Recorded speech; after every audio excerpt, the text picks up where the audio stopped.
from Ruth chapter 2, beginning with verse 1. Now Naomi had a kinsman on her husband's side, a prominent rich man of the family of Elimelech, whose name was Boaz. And Ruth the Moabite said to Naomi, "Let me go to the field and glean among the ears of grain behind someone in whose sight I may find favor." She said to her, "Go, my daughter." So she went. She came and gleaned in the field behind the reapers. As it happened, she came to the part of the field belonging to Boaz, who was of the family of Elimelech. Just then Boaz came from Bethlehem. He said to the reapers, "The Lord be with you." They answered, "The Lord bless you." Then Boaz said to his servant, who was in charge of the reapers, "To whom does this young woman belong?" The servant who was in charge of the reapers answered, "She is the Moabite who came back with Naomi from the country of Moab." She said, "Please let me glean and gather among the sheaves behind the reapers." So she came, and she has been on her feet from early this morning until now without resting for even a moment. Then Boaz said to Ruth, "Now listen, my daughter.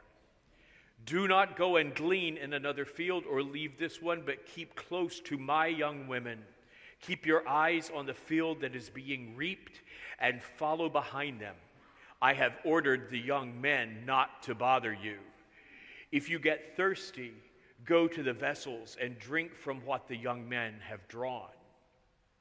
Then she fell prostrate with her face to the ground, and she said to him, "Why have I found favor in your sight, that you should take notice of me when I am a foreigner?"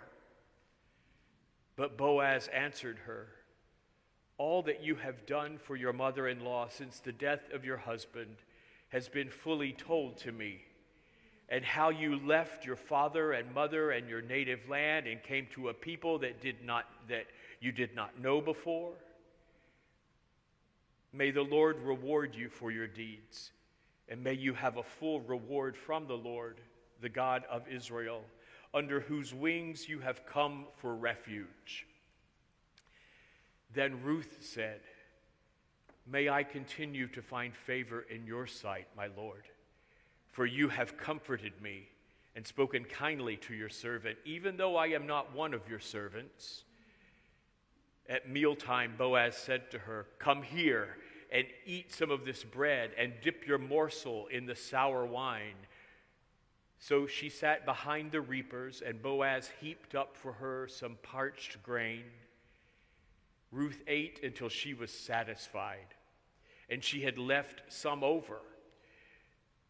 When she got up to glean, Boaz instructed the young men, "Let her glean even among the standing sheaves, and do not reproach her. You must also pull out some handfuls for her from the bundles and leave them for her to glean, and do not rebuke her."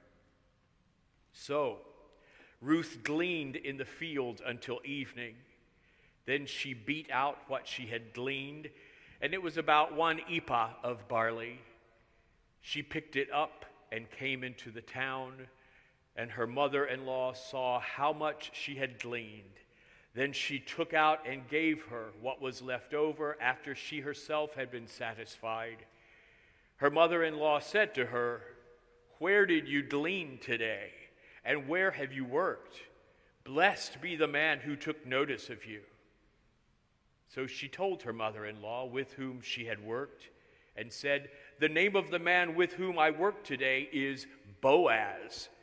Then Naomi said to her daughter-in-law, "Blessed be he by the Lord, whose kindness has not forsaken the living or the dead." Naomi said to her also, "The man is a relative of ours, one of our nearest kin." Then Ruth the Moabite said, "He said even to me, 'Stay close by my servants until they have finished all my harvest.'" Naomi said to Ruth, her daughter-in-law, "It is better, my daughter, that you go out with his young women. Rather, it is best that you go out with his young women. Otherwise, you might be bothered in another field.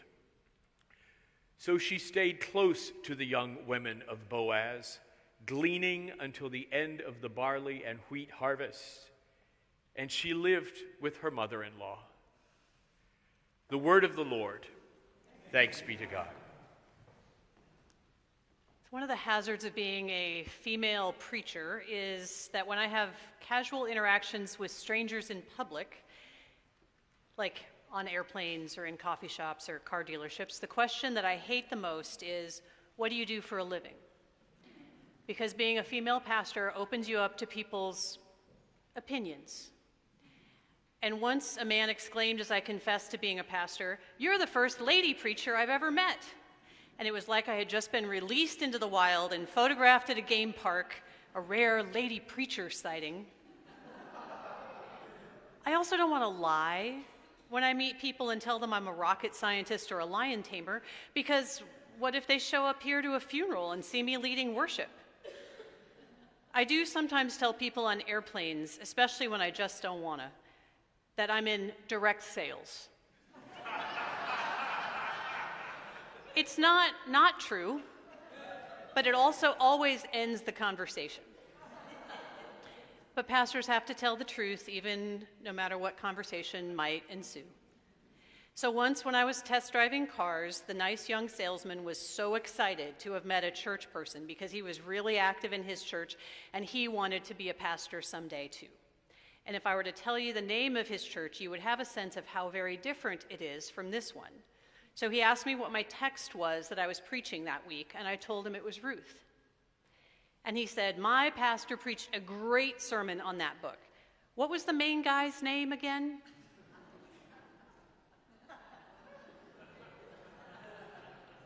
Ruth?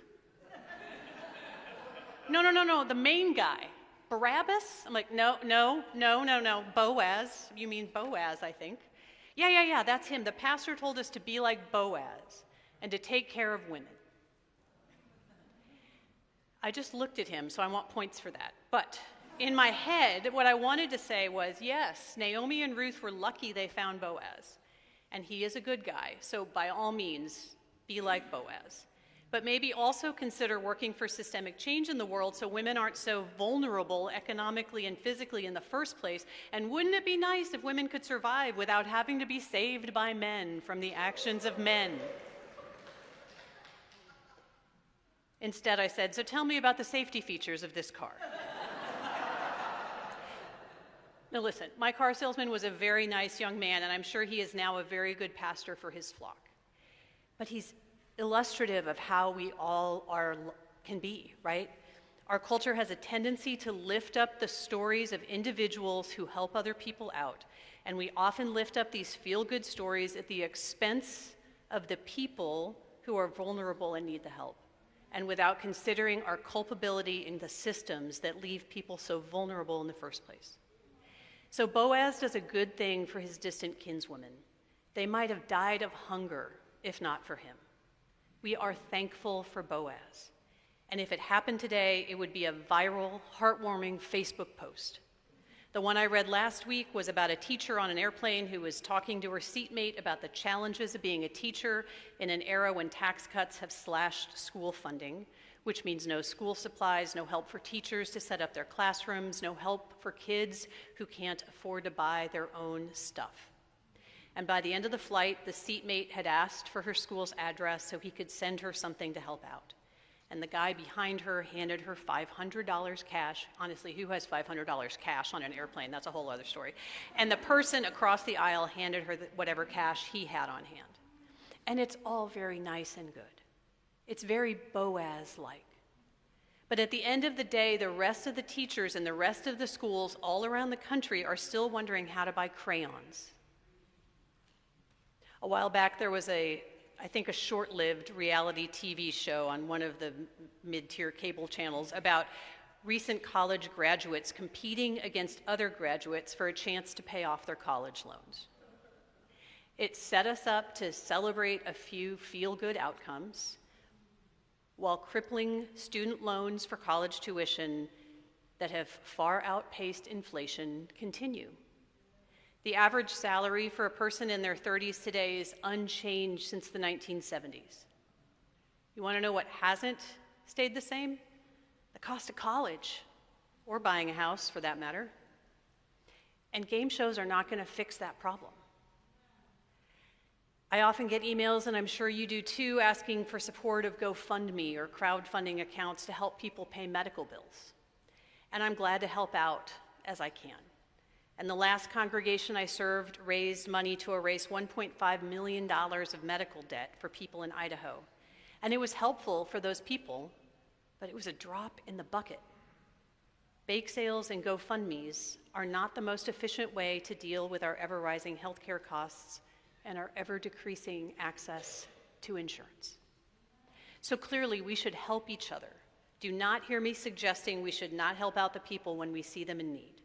I just want to make sure we're clear that creating a more just and generous society in the first place will be of more help to more people than any of our individual efforts could be.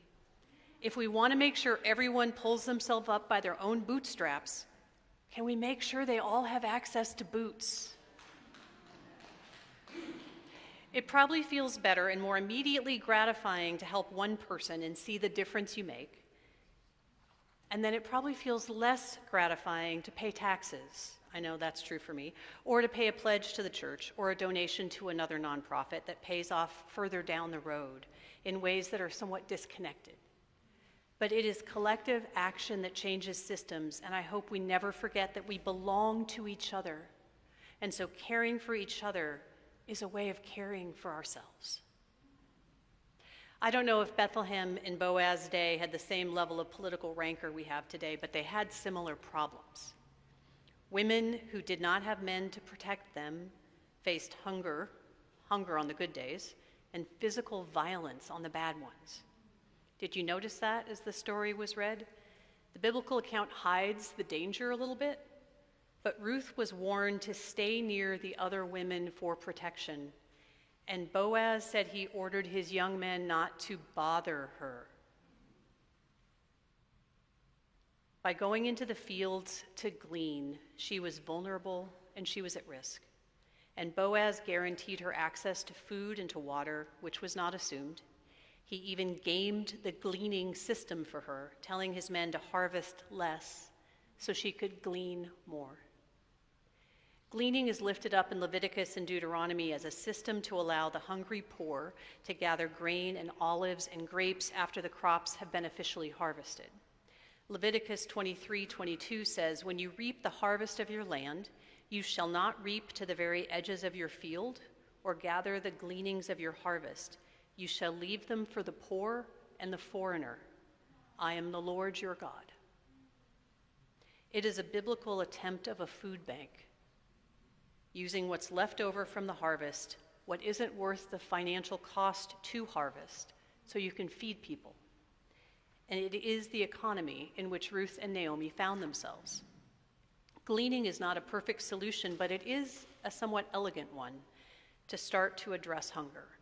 Because when it works well, it changes the giver.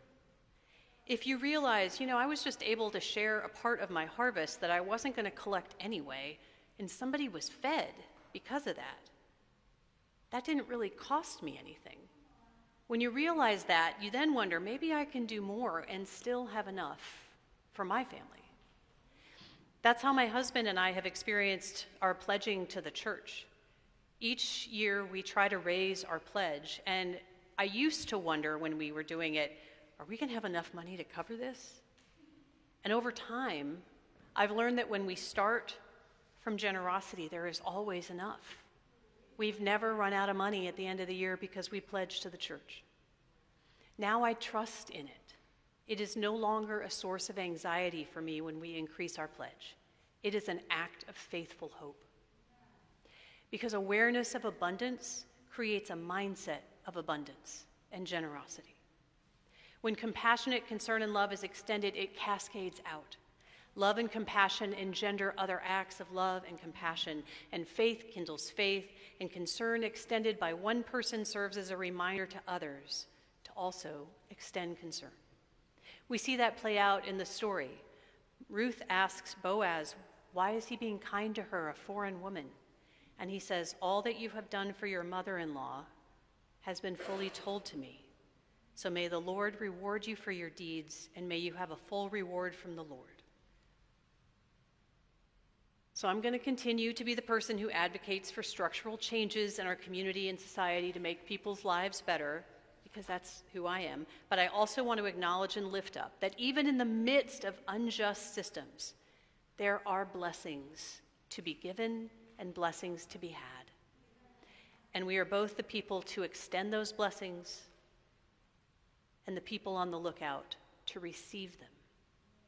So if we are to extend blessings, we start by recognizing our own blessings so we can have a grounding in gratitude that allows us to grow into generosity. But then we have to pay attention to who's struggling in our community. I worry today we wouldn't even get to know Ruth and Naomi because we'd say they should have stayed in their own country. How many times have we heard that on the news? Or we wouldn't have the watchful eye of Boaz even to notice them in the first place because we're so busy ourselves. I thought about Ruth and Naomi this week as I walked past a homeless person holding a sign asking for help because I was in a hurry to get to church. I was too busy to extend a blessing to a stranger. Also, I don't have cash on hand anymore. I had nothing to give them, but I didn't have time to stop and see what they needed. And as hard as it may be to extend blessings, to be like Boaz, it can be a challenge to receive other people's blessings.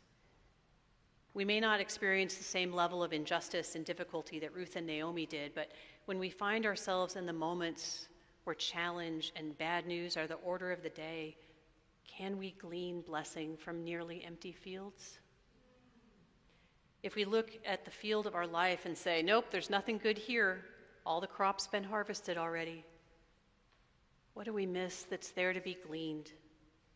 Because friends, we don't need 1,000,000 pounds of grace to be blessed. What Ruth gleaned was an ephah of grain. And I had to look that up because my biblical Hebrew agricultural vocabulary has gotten a little rusty over the years. From what was left behind in the field, she was able to gather a bushel of grain. And because my agricultural vocabulary for my own language is also a bit rusty, I had to look up a bushel too. A bushel is about 8 gallons. That's enough. From what was left over in the field, she was able to collect enough to get them through. I'm experiencing you gleaning blessings out of what other people might consider empty fields. In hospital rooms, and after finding out a bad diagnosis, even as people are dying, I've learned that the conversation is most often about blessings, about gratitude for the gifts in their lives, about thankfulness for the kindness and care they received from people.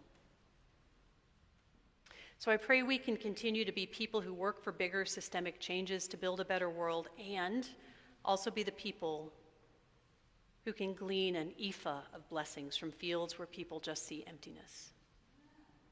What might that look like here at Calvary? Do you all see the abundance of blessings in this congregation? From this beautiful facility and the beautiful staff with whom I have the privilege of working, to the amazing resources here in this congregation of your gifts and talents. You help our mission partners by providing care in our community. You help our immigrant neighbors with care and with advocacy. You offer your gifts of music and hospitality and service, in worship, leadership, in baking cookies for coffee hour, and being a welcoming presence at the front door. The list can go on and on and on. What grace are we leaving for others to glean from our abundance? The session is working right now on updating our vision and mission, and you'll hear more about it in a couple of weeks. But we're wondering what it looks like for us to nurture deep roots to build this community so that we can show up in person for each other in this city. Because showing up is a spiritual practice. Community does not happen automatically. We build it intentionally, one gathering at a time. What does it look like for us to widen our welcome so that people who are thirsty for community, but who thought religion wasn't for them, might be able to find their way through our doors, giving people space to construct or reconstruct a faith that is built around love and grace and hope, and letting go of faith built around fear and exclusion and judgment? What does it look like for us to act courageously, not to be provocative, but to be faithful to the call of Scripture to welcome the migrant, to feed the hungry, to worship God and not Caesar? What if the world knew what the Bible actually said about love and welcome because they saw you living it out? What kind of grace might people glean if we do all of that? And what if this is what church was always meant to be? May it be so. Amen.